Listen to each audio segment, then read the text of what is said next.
Aristonlar, ya'ni elektrichskiy suv isitgichlar haqida tajribamizdan o'tgan narsalarni borini bor, yo'g'ini yo'q, oqni oq, qorani qora deb faqat to'g'ri ma'lumotlar berib borishda davom etamiz. Kanalimizga obuna bo'lmagan bo'lsangiz, obuna bo'ling. Bittadan like tugmasini bosib keting. Uzoq muddat tozalatilmagan aristonlarda portlab ketish xavfi 5%, 3% bo'lishi mumkin.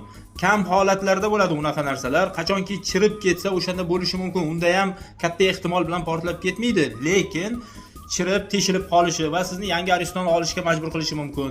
Yoki mana bunday tenlarini yorilib ketib, ichkarida spirallari mana bu holatdagiday spirallari chiqib ketib, cho'milayotganingizda yoki yuz qo'l yuvayotganingizda sizni to'g'ridan to'g'ri elektr energiyasi, ya'ni tok urish ehtimoli katta bo'ladi.